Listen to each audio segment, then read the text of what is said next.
Hola, ¿qué tal? Bienvenidas, bienvenidos, bienvenides a este espacio radiofónico de los lunes, transmitiendo desde Caldero Radio, como ya desde hace un rato. Estamos aquí, Yolanda y yo, Adriana González, para contarles un tema nuevamente muy interesante.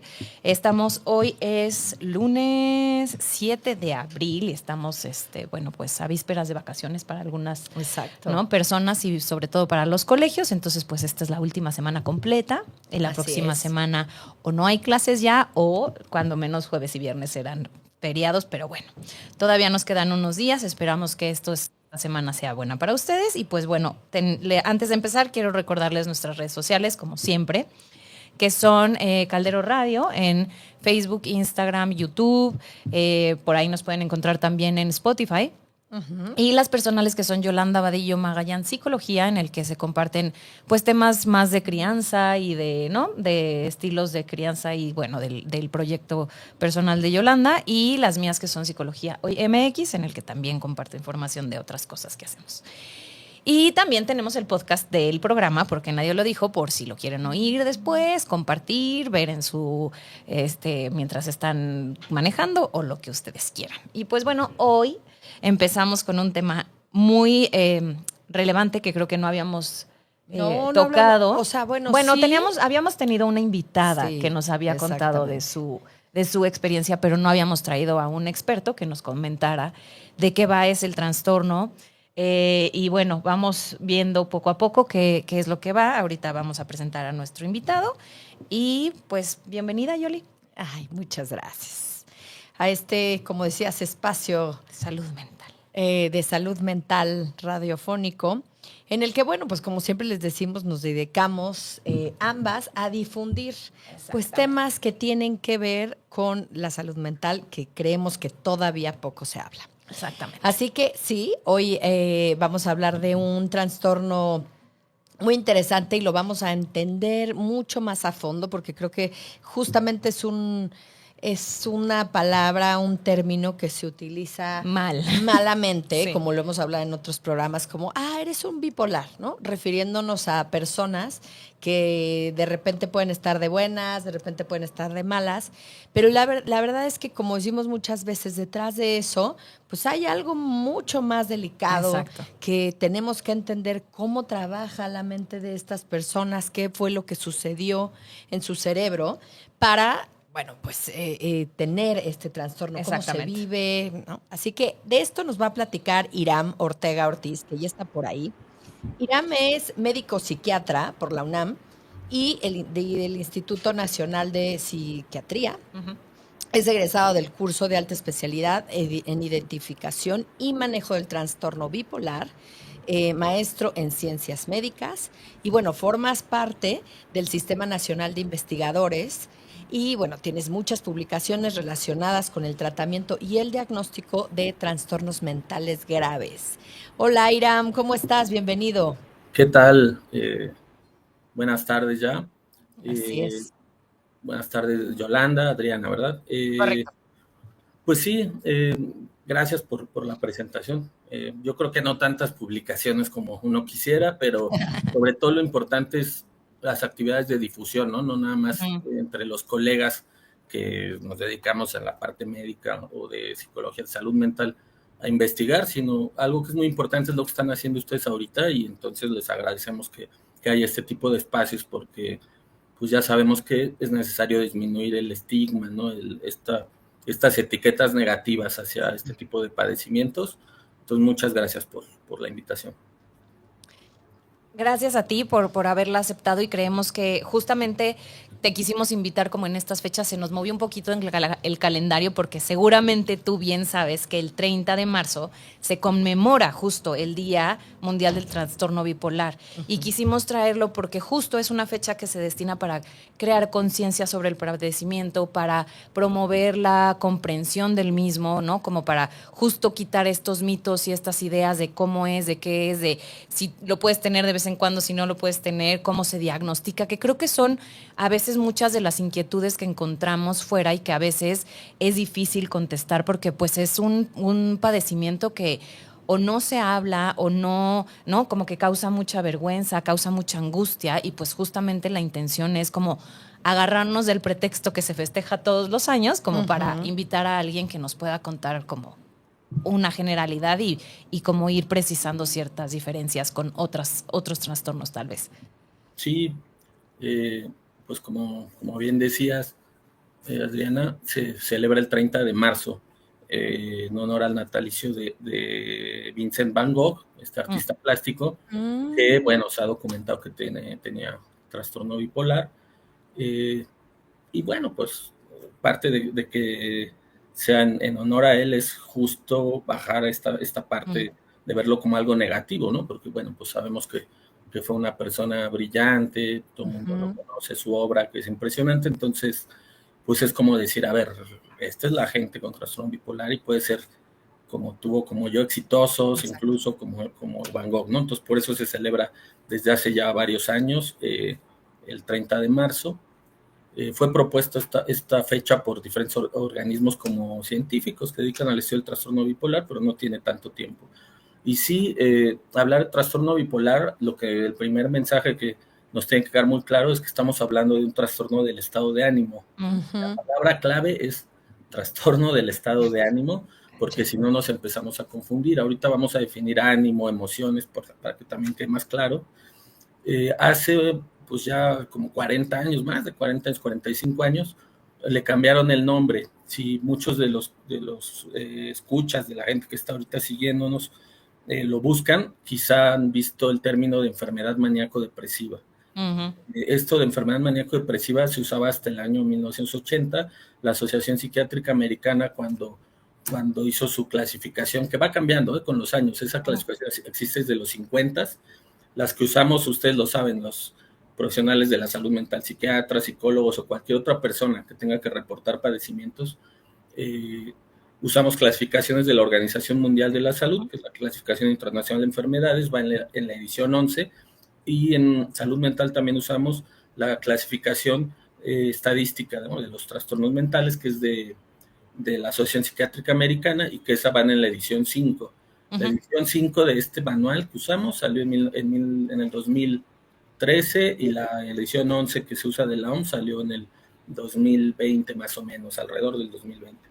Y le han ido haciendo correcciones. Antes del 80 le llamaban así enfermedad maníaco-depresiva porque ahí ya nos empieza a hablar de que hay polos. Las personas que lo padecen tienen momentos en los que pueden estar muy activos, muy activados, y momentos en los que al revés están como hacia abajo, como abatidos.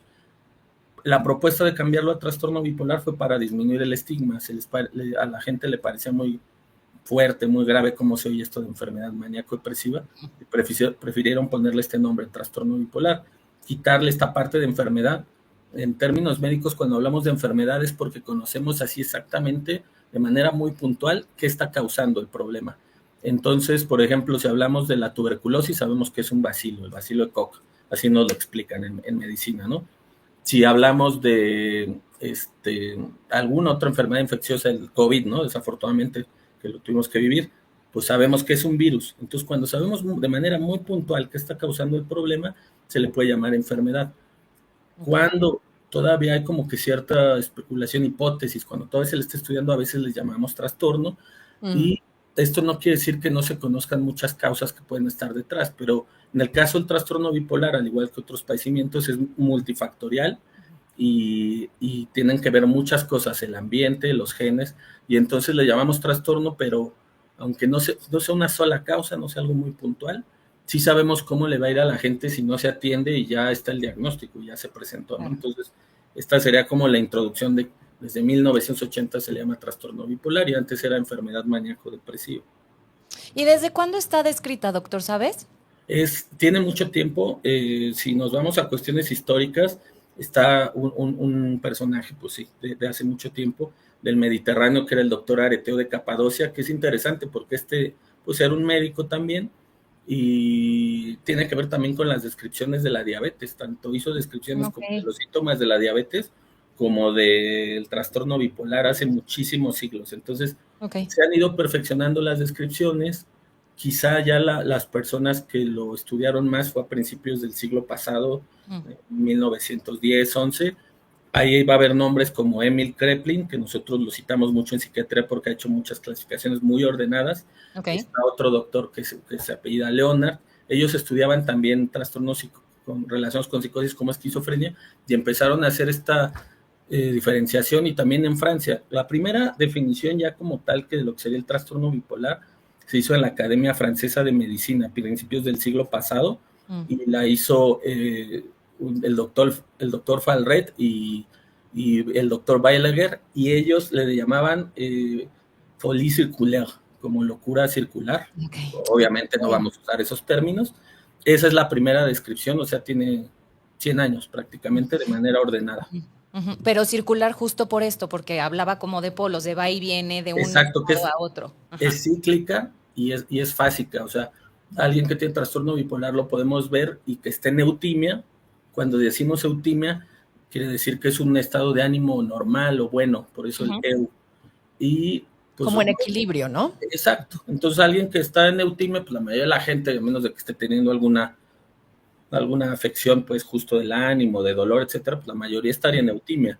Las personas con trastorno bipolar pueden pasar muchos meses, muchos periodos en los que están totalmente bien del ánimo, y luego vienen estas fases de depresión o de manía, y entonces ahí cambia el ánimo y la persona está alterada, ¿no? Entonces es cíclico y se van alternando las fases, y si nosotros vemos a alguien que tiene trastorno bipolar en eutimia, pues es totalmente como cualquier otra persona. Okay. Sí, yo no sé si ustedes ubican un capítulo que a mí me parece espectacular de esta serie llamada Modern Love, en donde ella habla justo del trastorno y deja ver, porque además son capítulos muy chiquitos, esto que tú dices, ¿no? Este estado, en ese momento de equilibrio, donde ella funciona perfecto, ¿no? ¿Es el de Anne Hathaway? Sí. Y luego, ¿qué es lo que ocurre como en una fase más maníaca y luego en una fase depresiva, ¿no? Y de verdad que o sea, te rompe el corazón porque te das cuenta del sufrimiento que puede llegar a causar el trastorno, porque claro, destruye, cuando está en estos estados, pues destruye mucho de lo que a ella ha hecho, y ella aprende también a que la gente un poco lo entienda, ¿no? Y en el trabajo ya sepan y tal. Pero bueno, es bien interesante. Oye, Ira, yo quería preguntarte, antes de que se nos vaya, ¿cuáles son esos factores, estos que tú hablabas de, o sea, estos como antecedentes, ¿no? Decías, hay una cuestión genética, el contexto social o tal. ¿Cuáles serían esos factores para...? Sí, es importante porque en este padecimiento o condición, a veces dicen, interviene mucho la heredabilidad, y entonces, pues cuando hablamos de heredabilidad, pues empezamos a pensar en los genes, que sabemos que es la información que está codificada en los núcleos de nuestras células, en todas. En este caso, pues las neuronas, que son las que hacen que funcione el cerebro, pues también ahí estos genes pueden de alguna manera como definir, o mejor dicho, van a ir normando, van a ir influyendo en cómo funciona el cerebro de cada quien. El cerebro de todo mundo funciona con sustancias químicas, neurotransmisores y también electricidad. Y los genes, pues, que tienen que ver con el cerebro, que son prácticamente la mitad de los que tenemos o un poco más. Fíjense ahí la complejidad del cerebro, que más de la mitad del material genético que tenemos nosotros como humanos, esos genes están dedicados al funcionamiento del cerebro, ¿no? Entonces es muy complejo, muy sofisticado, pero en el caso del trastorno bipolar influyen mucho en esto, en cómo se comunican las neuronas en términos eléctricos, en términos químicos. Pueden hacer que una persona, si tiene ciertos genes, sus neuronas a lo mejor movilicen mejor el calcio que otras personas, y ese calcio está ligado a cómo funcionan los neurotransmisores, a la serotonina, a la dopamina, etcétera. Entonces, al 80%, de entre el 75 al 80% de que alguien presente esta condición llamada trastorno bipolar está influenciado por los genes, entonces es muy alto. En el caso de los padecimientos o condiciones que vemos en salud mental, hay mucha variación. Por ejemplo, si hablamos de depresión simple o de trastornos ansiosos, esa heredabilidad que tanto interfieren influyen los genes para que la persona lo desarrolle, ¿no? Se manifieste, ¿no? La condición es, por ejemplo, del 30-40% en ansiedad o en depresión simple. En trastorno bipolar, en esquizofrenia, en autismo, 80% o más. Tiene que ver con los genes, y queda un 20% que influye el ambiente. Y hay varios estudios que tienen a lo mejor 20, 30 años, que se ha visto que las personas si tienen eventos traumáticos en la infancia, si ya tenían varios genes que a lo mejor podían hacerla proclive, podían como que predisponer a alguien a que tenga trastorno bipolar, y luego tuvo problemas sobre todo en la infancia o en la adolescencia, como que ese empujoncito que faltaba el 20%, ya ayuda a que la persona ya lo manifieste, se le desarrolle, ¿no? Y observemos que está teniendo estos cambios de conducta que llamamos trastorno bipolar, ¿no? Entonces es una de las enfermedades que vemos en salud mental que más influencia de los genes tienen, ¿no? Qué interesante, no Eso lo no sabía. lo sabía, Yo no. tampoco. Y ahorita como que hablando un poco de esto, uno de los datos que yo saqué es que alrededor del 2% de la población mexicana padece este trastorno, que eso equivale a 3 millones de personas, o sea, no es poca cosa. Claro. No, es un chorro de gente que al final, y que quiero preguntarte a ti, Irán, porque tú eres el experto en esto, me parece que también es, o sea, esto se estima, ¿no? Pero creo, yo no sé, pero me imagino que está muy subdiagnosticada porque también hay que hacer un diagnóstico muy diferencial porque puede confundirse con muchas otras cosas. ¿Cómo lo ves tú en consulta o qué es lo que tú sabes acerca de esto? Claro, estos estudios son importantes, se hacen con la misma metodología en diferentes países. La Organización Mundial de la Salud pide que tengan cierto como rigor científico. Aquí lo hizo el equipo de la doctora Medina Mora. Hay una serie de investigadores como en 2002, 2003, hicieron esta encuesta nacional de epidemiología psiquiátrica y sí, en efecto, identificaron que como el 3%, poco más, como el 3.3% de la población en México era muy probable que tuviera trastorno bipolar. Y entonces empieza a haber diferenciación porque hay trastorno bipolar tipo 1 y tipo 2. Ahorita lo vamos a explicar. Entonces el trastorno bipolar es un trastorno del estado de ánimo. Cuando nos referimos al ánimo, nos referimos a cómo voy yo a tener un estado de respuesta a mi medio externo, con las personas y con mi ambiente, cómo me siento yo de base. Le llamamos un tono anímico basal o estado de ánimo. Y es cómo yo respondo, o es muy probable que responda, o ante los estímulos que están a mi alrededor, o que si me preguntan cómo me siento, pues que les diga, me siento bien, me siento mal, triste, feliz, etcétera, lo que usamos en el lenguaje para decirnos que estamos bien, que estamos mal. El ánimo se compone de las emociones nos ayudan a definir el estado de ánimo, pero no son lo mismo. Las emociones son como respuestas muy, muy rápidas, inmediatas, en segundos, ante los estímulos externos. Si a mí ahorita alguien me da una mala noticia o si algo, un ruido muy fuerte ahorita a mí me asusta, pues esa es una emoción, es miedo, es la respuesta inmediata en segundos, y ya después de que pasó esa respuesta mi cerebro la va a ir regulando y voy a regresar a mi estado basal, o sea, ya no voy a seguir teniendo este tipo de respuesta emocional. Entonces las emociones son algo que está también a nivel cerebral, muy fisiológico, incluso muy primitivo, se describen a lo mejor 7 respuestas emocionales, entre las que está la alegría, el miedo, la felicidad, el asco, ansiedad, etcétera, y las compartimos algunos con otras especies, ¿no? Nada más, bueno, pues es difícil investigarlo porque no tienen el mismo lenguaje que nosotros. Esas son respuestas inmediatas. El ánimo es yo que tanto me mantengo horas, días, semanas o a veces meses. Una de ellas. Exacto, como con un estado, con una tendencia hacia cierto tipo de emociones. Entonces va a haber personas que están teniendo tienen una tendencia más a estar tristes por días, ¿no? O sea, horas, días, semanas, meses, o estar irritables, o estar muy felices. O sea, como que sí empieza a haber una tendencia de, está predominando este tipo de emociones en mí, y ese es mi estado de ánimo basal, ¿no? Tendría que haber un equilibrio.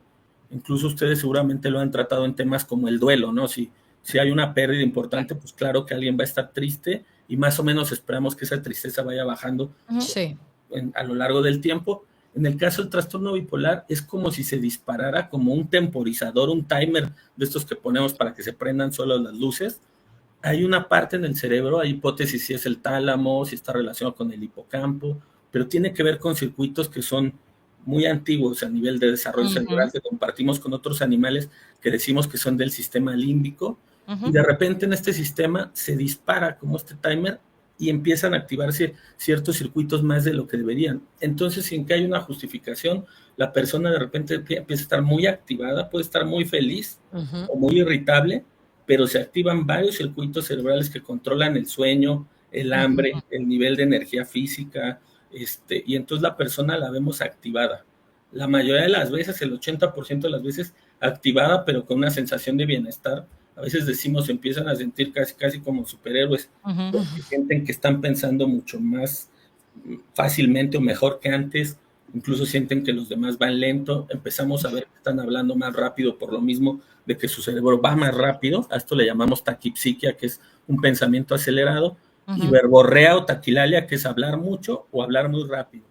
Pero sí hay estos cambios fisiológicos, o sea, sí se activa, sí empieza a haber más neurotransmisor, sí empieza a haber más de todo y entonces sí se eleva la respuesta. Sí. En los estudios que se tienen, en eso no hay duda. Aunque decíamos, no es una sola la causa y nos faltan, parece que son varios factores que intervienen en el equilibrio de las emociones y de la activación, porque aunque decimos trastorno del ánimo, en estos episodios hay cambios en energía, hay cambios en el sueño, en el hambre, en el interés sexual, y también las partes que se activan del cerebro hacen que yo no mida el riesgo. Si yo normalmente, pues, como que planeo mal las cosas, me freno porque digo, si hago este comentario, la gente se puede molestar, o si tomo esta actitud, esta conducta, la gente se puede enojar hasta para manejar. En estos periodos de activación, hay una parte del cerebro, la que nos hace que nos frenemos, que está como funcionando menos, le ganan otras áreas de activación, y entonces cambia la conducta. Y estos son el tipo de síntomas que buscamos. Si alguien está en manía, si alguien está activado en manía, es fácil verlo, porque aunque yo no conozco a una persona, pero si está en manía, voy a decir, esta persona está muy activa, no creo que sea así. Quién sabe si sea así, o a lo mejor tomó un estimulante, porque está hablando rápido, quiere hacer 1000 cosas, prácticamente se sienten como superhéroes, así, trabajan muchísimo, etcétera, duermen muy poco, entonces la gente que está a su alrededor se da cuenta que está viendo algún problema, algún cambio súbito. Sí, y que hasta podrías pensar así como usa drogas, ¿no? O sea, exacto, o sea, cómo este cambio tan... La mayoría de las veces pasa eso, por ejemplo, con adolescentes o adultos jóvenes, cuando llegan los papás a pedir atención para alguien que tiene esta edad, pues lo primero que piensan es que está usando algo, y que por eso está teniendo estos cambios de ánimo tan marcados, que además les duran muchos días. Eso es importante. O sea, pero el cambio sí es muy abrupto, Doc, porque creo que aquí es en donde hay un error de concepción, ¿no? O sea, sí es muy abrupto de un día a otro o sí puede ser medianamente paulatino. Casi siempre cuando estamos hablando de episodios de manía, entonces hablamos de trastorno bipolar tipo 1, o sea, el trastorno bipolar puede ser tipo 1 o tipo 2. El tipo 1 hay estos episodios de manía y después puede que la persona se le quite, puede estar así en manía una semana, por lo menos debe ser una semana seguida para que digamos que ya es manía. Y luego puede que el ánimo otra vez baje, a lo mejor en 1, 2, 3 semanas esté normal, pero además para que cuando decimos que alguien tiene trastorno bipolar, tiene estos episodios de depresión, que la depresión pues es más fácil identificarlo, la conocemos más, porque la persona por 2 semanas seguidas o más está triste, está retraída, le cuesta trabajo hacer sus actividades, al revés, ¿no? Ahí le cuesta más trabajo tomar decisiones, pensar, empiezan a dormir de más o tienen insomnio, pero están cansados, no se sienten bien, muchas veces también hay ansiedad, empieza a haber estos pensamientos de minusvalía, a recordar errores, a culparme de todos, a compararme con los demás y sentirme menos, que es baja autoestima, y si esto progresa empiezan a ver las ideas de pues de ya no querer estar, de muerte o incluso de suicidio o intentos de suicidio. Incluso nos preocupa más en el trastorno bipolar estos episodios depresivos porque es cuando hay más riesgo hacia la integridad, ¿no?, de la persona. Entonces están estos episodios depresivos y están los de manía y puede haber periodos de eutimia en los que la persona, su ánimo está normal. Ese es el trastorno bipolar 1. Si hablamos del 2, además de que también hay episodios de depresión mayor, cuando se activan las personas que tienen trastorno bipolar tipo 2, esta activación es más sutil. A lo mejor si normalmente dormían 8 horas, pues empiezan a dormir menos, tienen más energía, pero duermen 5. Hablan más rápido. No es tan abrupto. No es tan abrupto. Es como que yo con lo que ayudo para que se den cuenta, no solamente el público en general, sino los profesionales de la salud, cuando damos pláticas, cuando alguien está en hipomanía, si yo no conozco a la persona, no podría decir esta persona está mal, quizá no lo pensaría. Nada más, a lo mejor diría, ay, esta persona es muy dinámica, muy activa, porque veo que es más efusiva que el promedio, veo que está trabajando muy fuerte, veo que casi no tiene que dormir y no se cansa. Entonces ahí alguien que está haciendo hipomanía, todavía no hay una disfunción, todavía no se meten problemas evidentemente sociales de manera grave. A lo mejor empieza a gastar un poco más, empieza a socializar más, se empieza a arreglar un poco diferente, pero no es algo así intenso, superlativo, que digamos, ay, yo aunque no te conozca, aquí está pasando algo, ¿no? Es como una manera diferencial, pero también hay activación. Y les decía que el 80% de las veces, ya sea cuando alguien está en manía o en hipomanía, que es un grado menor de activación, el ánimo, decimos, es como de euforia, de felicidad, de sentirse bien. Hay a lo mejor un 20% aproximadamente de las personas, un poquito más a veces, que hay irritabilidad o se empieza a mezclar. A lo mejor alguien al inicio en hipomanía estaba muy activo, funcionaba muy bien, trabajaba mejor. Si llega a pasar que en estos periodos la persona estudie más o trabaje más y hasta diga, no, pues qué bueno, no está muy bien esta persona funcionando o demás, casi, y luego empieza a haber irritabilidad y luego se quitan estos síntomas y empiezan los depresivos y vemos que la persona, todos los compromisos que se había echado, todo lo que quería hacer, lo deja tirado prácticamente, ¿no? Y confunde mucho a la gente. Exacto. Yo creo que me van a hacer esa pregunta de lo que llamamos personalidad, ¿no? Temperamento, carácter y personalidad con el trastorno bipolar. Y luego hasta sacan canciones por ahí que no ayudan, ¿no? Y de que, oye, eres bipolar y no sé qué. No, si yo soy muy cambiante, muy lábil, decimos, o voluble, probable, eso es mucho más probable que se relacione con mi temperamento o mi personalidad, ¿no? Estas características de temperamento y carácter son casi innatas, muchas, y se van moldeando. El temperamento es prácticamente innato, o sea, ¿cómo va a ser alguien muy efusivo, muy dinámico, lo que les decía, o que busca nuevas experiencias, o al revés, alguien que es como ansioso, depresivo? Eso casi es de nacimiento. Y de acuerdo a la crianza que tenemos en la familia y a las experiencias en el mundo que nos rodea, se va configurando el carácter y entonces entre temperamento y carácter se llama la personalidad. Y claro, la personalidad tiene que ver también con las vivencias y la cuestión cognitiva, ¿no? Si yo me empecé a dedicar a alguna profesión o alguna carrera técnica o algún oficio, pues seguramente mi personalidad va a estar influenciada por eso, mi temperamento, carácter y mis vivencias. Y a lo mejor hay personas que son muy cambiantes y que se aburren rápido de algo, o que ahorita dicen, a mí me gusta esto, y mañana no, o que se llevan muy bien con alguien, hacen fácilmente amigos, pero fácilmente se sienten traicionados, ¿no? Son personas muy de vivir en extremos, así muy dicotómicas, de blanco, negro, todo, nada, y hay gente que es así. Eso no es tener trastorno bipolar, eso es alguien que a lo mejor su carácter es así muy cambiante, tendiente a un temperamento, decimos, ciclotímico o hipertímico, como muy activos, pero eso no es trastorno bipolar. El trastorno bipolar es un trastorno del ánimo, no de la personalidad. Las fases de activarse o quedarse hacia abajo abatido duran normalmente semanas o meses sin tratamiento, ¿no? Entonces no es algo nada más de ser cambiante, eso ya es otra cosa. Exacto. Oye, yo tenía una pregunta ahí. En la fase, digamos, maníaca, sí pueden aparecer delirios y alucinaciones, ¿verdad? Sí, Porque a veces creo que eso se puede confundir un poco también con el tema de esquizofrenia y todo esto, pero parece que en la bipolaridad sí las hay, ¿no? Cuando nos llega la gente atención a los centros en los que se brinda atención en salud mental, ya sean clínicas, hospitales, etcétera, sí se llega a hacer eso que llamamos diagnóstico diferencial. Tenemos que hacer la diferencia entre si alguien está teniendo psicosis de otro tipo, o esquizofrenia, o trastorno bipolar. Cuando alguien ha estado en manía muchos días, normalmente días o semanas, y el cerebro sigue acelerado y no hay tratamiento, puede empezar a razonar muy distinto esa persona, tener ideas que no las comparte su familia ni las personas cercanas a él, y que la misma persona en otro momento no las tendría, pero ya va tan acelerado el cerebro que empieza a saltarse, a tener otro tipo de razonamiento que llamamos delirios, y se pueden parecer, sí, a otros trastornos que cursan con psicosis como la esquizofrenia. Si se da el tratamiento para la manía, se quita. Entonces, es reversible, desde luego, pero cuando no se ha tratado la manía, puede llegarse a ese nivel, ¿no? Y puede haber alucinaciones también. Okay.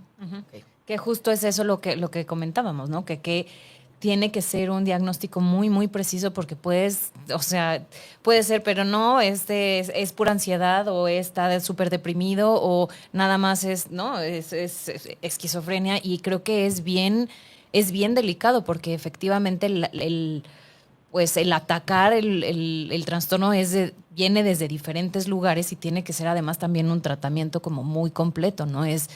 Tiene que ser multifactorial también, como es multifactorial el origen, el tratamiento también tendría que serlo. Sí, las intervenciones son, decimos, multidisciplinarias, ¿no? Que tienen que entrarle mucha gente de diferentes, incluso formación, ¿no? Psicólogos, trabajadoras sociales, psiquiatras, médicos de otras áreas, incluso porque también puede tener otros padecimientos que decimos comórbidos, que se estén presentando al mismo tiempo. y digo, antes de entrar en la parte de la intervención, como para finalizar un poquito el diagnóstico, Sí. digo, ahorita mencionaba Yolanda lo de manía, ¿no? Y entonces alguien llega así, pues como que no cuesta tanto trabajo hacer el diagnóstico. A lo mejor hay que diferenciar con otras cosas.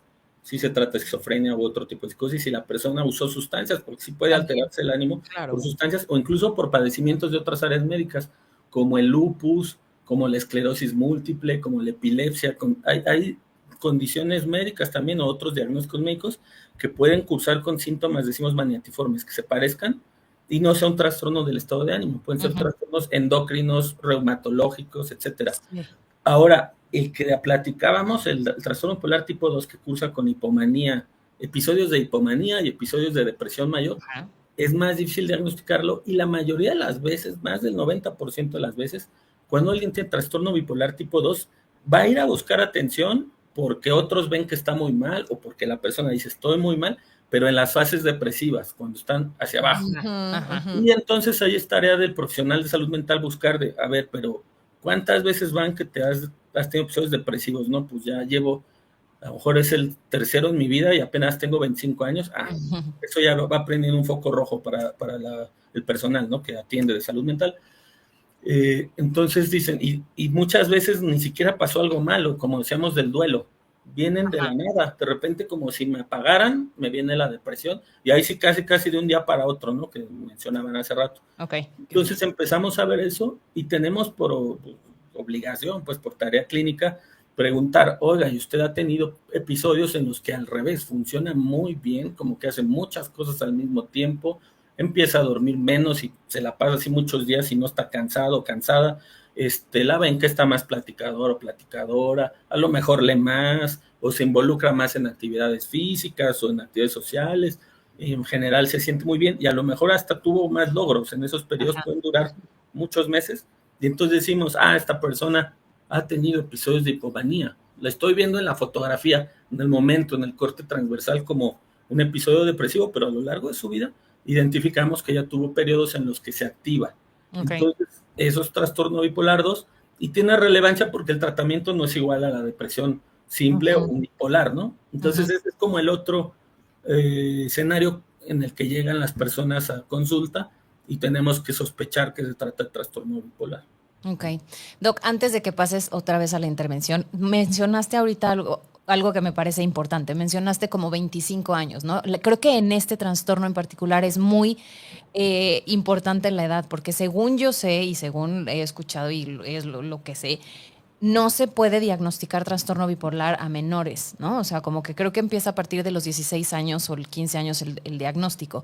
¿Pero por qué? O sea, ¿por qué este trastorno sí hay que esperar como a la adolescencia para poderlo diagnosticar? Es difícil. Y creo que también no se diagnostica después de los 50 o algo así, ¿cierto? Es menos común. Ahí hablamos como de periodos de la vida en los que se presentan como los picos, decimos, epidemiológicos. A veces decimos la edad media y hay padecimientos que como que tienen un intervalo, a lo mejor de los 20 a los 30. Hay otros que se presentan como con picos, decimos, a lo mejor a los 20, luego pasa el riesgo y otros a los 40. El trastorno bipolar es un poco así.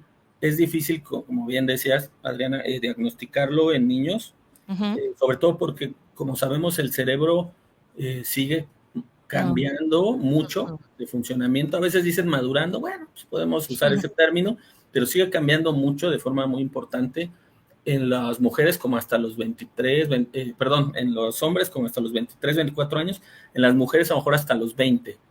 Acuérdense que esta parte de lo de la mayoría de edad fueron más cuestiones económicas, legales, etcétera, pero en términos de cómo funciona el cuerpo, pues no es de, cumplí 18 y ya mi cuerpo es distinto, no, o mi cerebro, pues no, claro que no. Y además se ha visto que siguen cambiando, las zonas que nos hacen tomar más decisiones muy planeadas, organizarnos, etcétera, siguen cambiando mucho en los hombres hasta los 23, 24, 25 años y en las mujeres hasta los 20, 21. Y en los niños, pues mucho más, o sea, realmente esta parte de como de tener pensamiento, decimos, abstracto, ¿no? De empezar a asociar ideas que a lo mejor son complejas y generarme yo otra idea, entender qué es lo correcto socialmente. O sea, si uno le dice a un niño de 2, 3 años, oye, no hagas esto porque se va a enojar tal persona, etcétera, pues a lo mejor ni va a entender lo que le están diciendo. Cuando ya tiene 4 o 5, empieza a haber conciencia, ¿no? Así social y no debo molestar. Entonces, sigue habiendo cambios. Sí se puede diagnosticar, porque como hablamos justo de cambios de ánimo, emociones, muchas veces en los niños se confundía déficit de atención con otro trastorno de regulación del estado de ánimo, que sí se hace el diagnóstico, pero no es tan frecuente como se pensaba hace años, pero es un trastorno de disregulación del estado de ánimo. Y ahí cuesta más trabajo, pero en adolescentes, incluso en la pubertad, sí se puede llegar a diagnosticar trastorno bipolar, cuesta más trabajo todavía. Muchas veces los psiquiatras, ahí como que un equipo entre los psiquiatras que ven niños, los psiquiatras que ven niños y adolescentes, y algún experto en trastorno bipolar tiene que trabajar en equipo y ver esto sí es trastorno bipolar, y si no hay duda se inicia el tratamiento, pero cuesta mucho trabajo, ¿eh? Y la edad pero es por esto, porque todavía el cerebro está teniendo muchos cambios. Y lo varía a veces el inicio en ciertos países, los reportes. En Estados Unidos normalmente empieza entre los 18 y 24 años, empezando casi siempre el trastorno bipolar tipo 1, a edades más tempranas en hombre, hasta los 18, 20, y en las mujeres hasta los 23, 24.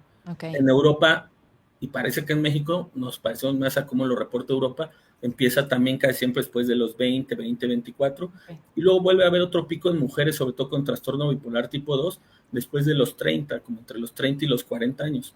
Es difícil que alguien que tiene trastorno bipolar tipo 1 empiece después de los 40.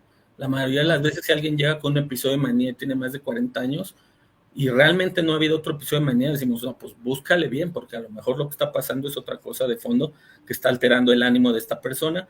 En mujeres sí llega a pasar un poco más frecuentemente, todavía que empiece el trastorno bipolar, ya sea 1 o 2 después de los 40. Hay como que hay diferencias entre el sexo biológico, ¿no? Para la edad de inicio. Y que inicie después de los 60 es muy difícil. Si empieza después de los 60, empieza a haber estos cambios del ánimo, de depresión y luego episodios de manía o de hipomanía. También hay que pensar si realmente esta persona lo que está teniendo son alteraciones más parecidas a enfermedad cerebrovascular, es decir, algo más neurológico que tiene que ver a lo mejor con esta parte de circulatoria y de colesterol, de lípidos, de que a lo mejor está viendo problemas circulatorios a nivel cerebral, o de demencia incluso. O de demencias, exacto. Oye, Iram, ahora, ¿cuál es el tratamiento? ¿No? Existe, afortunadamente, ya pues medicina, ¿no? Que ayuda en este tipo de trastornos. Y la psicoterapia, por ejemplo, es una duda que tengo. O sea, ¿funciona también? Yo lo que he sabido es más como grupos de apoyo, pero no sé, cuéntanos un poquito. Sí, afortunadamente creo que se ha ido avanzando en eso. Como decíamos hace un ratito con Adriana, pues eso son intervenciones multidisciplinarias. En otros pacientes les dicen multimodales, etcétera, como en el TDA. Muchos profesionales de la salud mental tienen que intervenir, pero el tratamiento del trastorno bipolar, decimos la piedra angular o la base, sí es farmacológico. Sí, hasta el día de hoy es con medicamentos, pero desde luego no es lo único.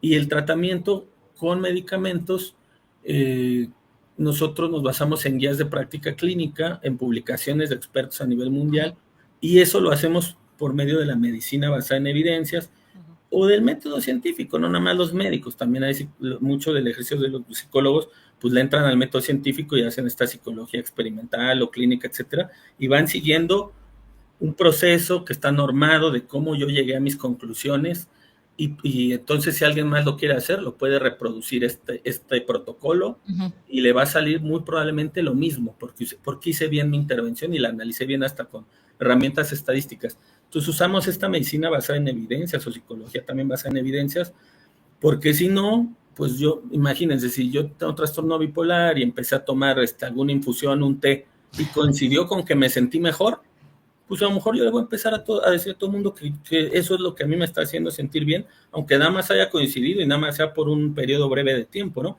Tenemos que juntar evidencia de muchas personas, y además ya se sabe cómo se tienen que conducir estos estudios, y así es como se ha ido encontrando qué medicamentos le pueden ayudar más a la gente, y las decisiones que tomamos con estas guías de práctica clínica,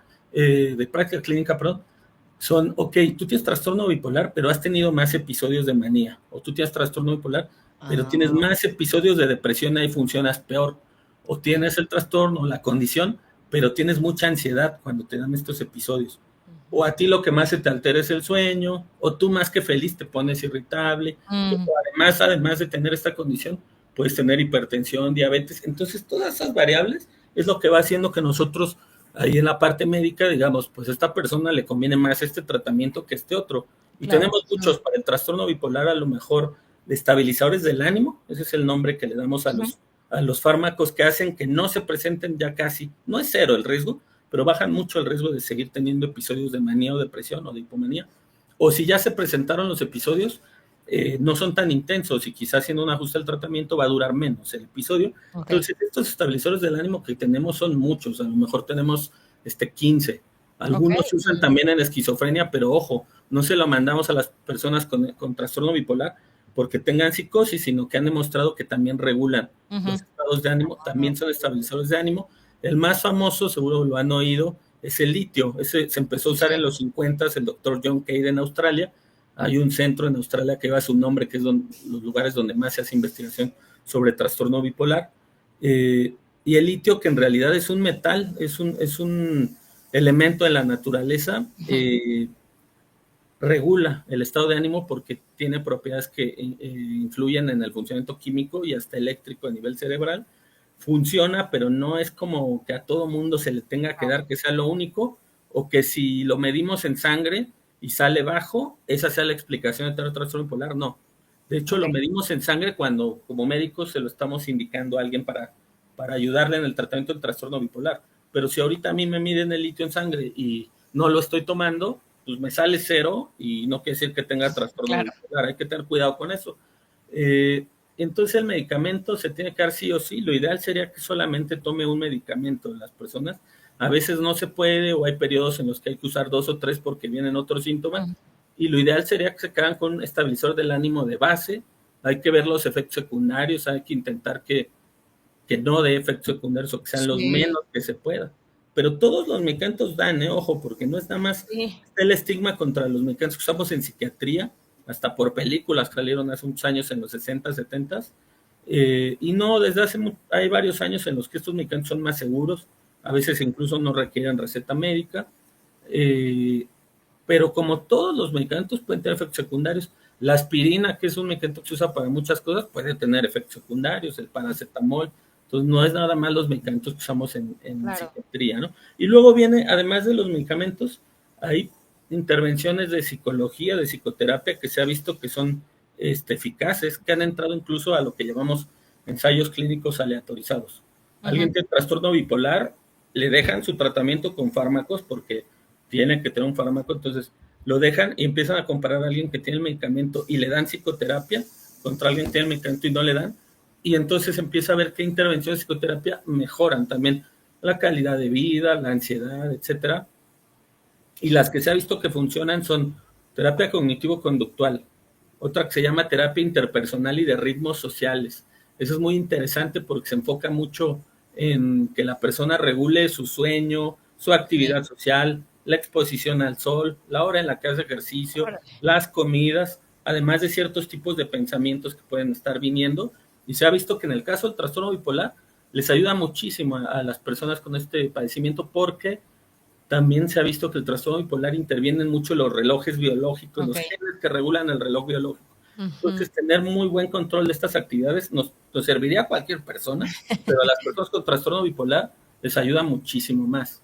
Y hay otra que se llama terapia focalizada en la familia, que esto es muy importante porque mezcla cosas de psicoeducación que también todas las personas con trastorno bipolar deben recibir intervenciones psicoeducativas, tanto la persona como la familia, las personas cercanas.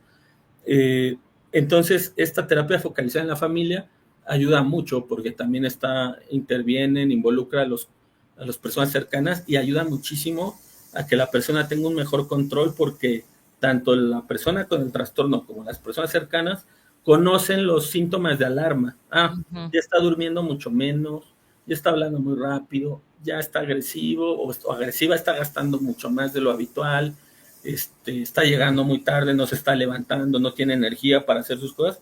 Entonces ya hay focos rojos y le ayudan a la persona a monitorizarse, ¿no? Y están las terapias de tercera generación que se están haciendo estudios para ver qué tanto juntan eficacia. Yo creo que sí, lo van a juntar la terapia dialéctico-conductual, otro tipo de terapia irracional, emotiva, aceptación y compromiso. Seguramente en los próximos años van a tener mucha más evidencia que nos dicen que le pueden ayudar a la persona. y también se mezclan con características de personalidad. Entonces puede haber gente que le ayude mucho la terapia cognitivo-conductual, y hay otro que le ayude más la de ritmos sociales, y hay quien le ayuda más la terapia de aceptación y compromiso.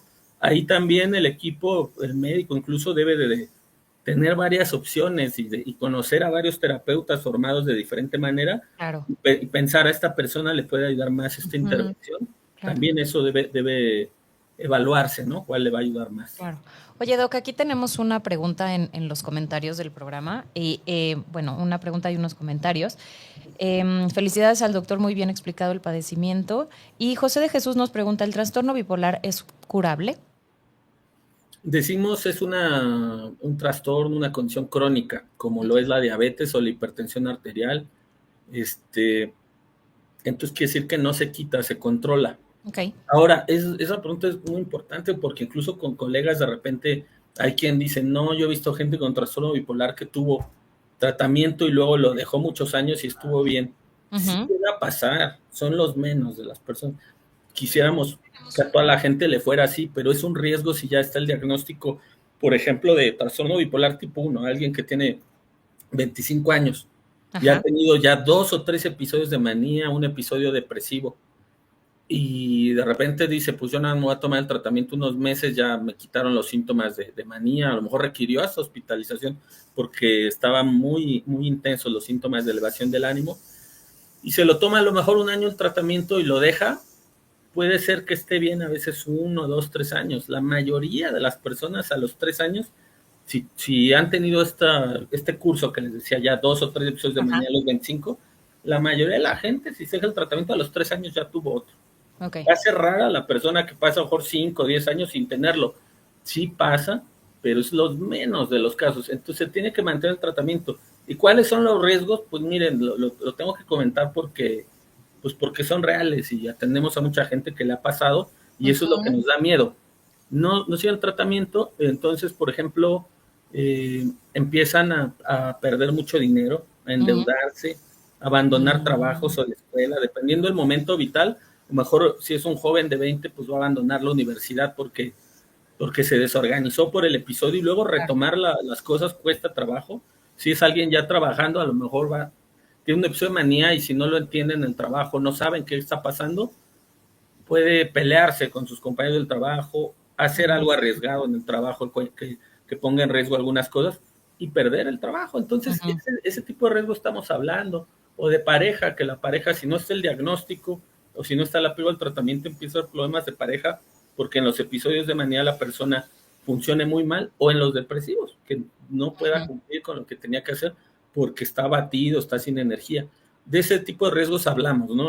Por eso es importante no suspender el tratamiento. Es un padecimiento crónico y en la mayoría de las personas sin tratamiento van a estar teniendo episodios y probablemente hospitalizaciones, y retomar el curso de las cosas, el ritmo, cuesta mucho trabajo. La mayoría de las veces a quienes atendemos yo les digo, pues no está más el episodio de manía y que te dure un mes, después viene todo lo que pasó y retomar el ritmo, y eso muchas veces son 3, 4, 5, 6 meses otra vez. Claro. Sí, el riesgo no es nada más en el momento, ¿no? Sino todas las consecuencias que trae después de cómo arreglo todo esto que se desarregló en 3 semanas de una manía altísima, ¿no? De una hipomanía que me mantuvo como, inquieto, digamos. Sí, completamente. Yo creo que además, antes de que se nos acabe el tiempo, porque ya tenemos solo 5 unos minutitos, nos dicen aquí, y de verdad yo también lo creo, ojalá que hubiera mucho más personas que hablaran de padecimientos y de salud mental como tú, ¿no? Sí, de acuerdo. Porque lo dices con una claridad que creo que es todo lo que nos falta, ¿no? Como población, o sea, saber exactamente qué es lo que sucede en la cabeza de alguien y cómo podemos detectar cuando a alguien le esté pasando esto, porque siempre en este programa luego decimos, desafortunadamente la salud mental siempre la dejamos como en un segundo plano, ¿no? Cuando en realidad es que deberíamos de buscar siempre este apoyo de especialistas, psicólogas, psiquiatras, que nos puedan ayudar y que puedan hacerles entender la importancia de seguir el tratamiento. Así que de verdad te lo ponían ahí en los comentarios. Felicidades porque lo explicas de una manera súper fácil. Y creo que tiene que ver con lo que decías de la psicoeducación, ¿no? Al final, cuando entendemos las cosas, nos dan menos miedo. O sea, todos estos trastornos suenan horribles y suenan devastadores y es que si me diagnostican a mí o a mi hija o esto ya, ¿no? Ya se terminó su vida. En realidad, si lo comprendemos y entendemos que hay que esperar y qué podemos esperar del trastorno, pero del medicamento, pero de la atención, ¿no? Y del tratamiento integral, pues nos da mucha más tranquilidad y dices, ok, ¿no? O sea, esto no es un monstruo gigante que me va a atacar para siempre porque ya estoy condenado a esto, ¿no? Entonces sí creo que es bien importante y es parte del funcionamiento cerebral, digo. Sí. Ojo, yo no soy reduccionista, si todo es biológico, que a veces usamos esos modelos, no. Pero incluso la interacción con los demás, con nuestro ambiente y con las otras personas, pues tiene una carga biológica, aunque, Claro. o sea, digo, en la parte, a lo mejor si vemos la conducta animal, pues la estudian los ecólogos, pero la interacción que tienen otros animales como especie con otros individuos de su especie, pues también tiene regulación cerebral, ¿no? Y hasta que fallas cuando decimos, caray, siempre ha estado ahí la inteligencia emocional, la cognición social, hasta que falla decimos, bueno, ¿qué está pasando, no? Claro. Por ejemplo, en el insomnio, pues hay muchísimas cosas que intervienen en que podamos dormir bien y no nos detenemos a pensar en eso hasta que falla, ¿no? Pero ahí ha estado siempre eso. Exacto. Oye, Doc, antes de irnos, porque nos quedan 2 minutitos, ¿en dónde te encuentra la gente? ¿Dónde tienes redes sociales? ¿Tienes un teléfono? ¿Estás en una clínica? ¿Dónde te pueden encontrar si es que necesitan más información?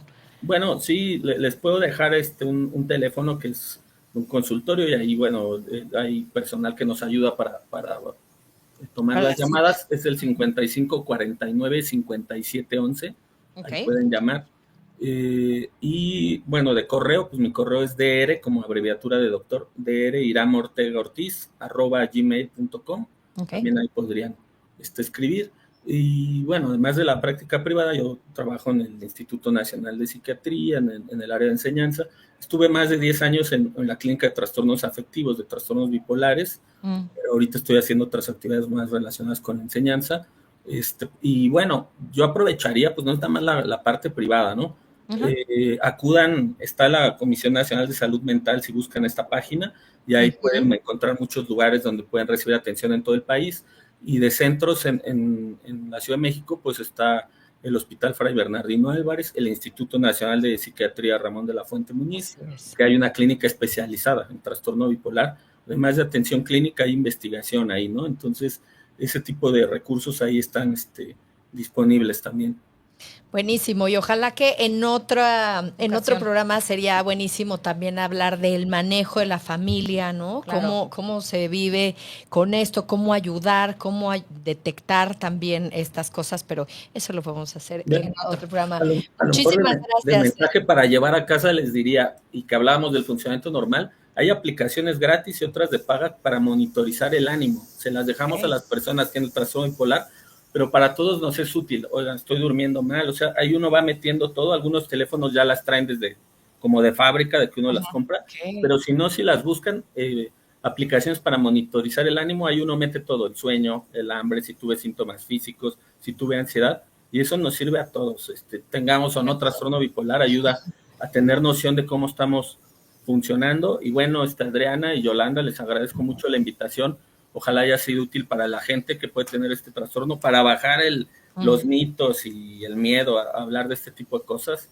Entonces, muchas gracias por la invitación. Estamos seguras que sí, que seguir haciendo esto nos lleva por buen camino para que tengamos más información. Iram, gracias por aceptar la invitación y por estos minutos. Nos despedimos, nos vemos el próximo lunes en punto de la 1:00. Aquí por Caldero Radio. Y si no, bueno, pueden escuchar todos los capítulos también en Spotify. Así es. Que tengan excelente semana. Chao, un abrazo. Gracias, Iram. Gracias. Hasta luego.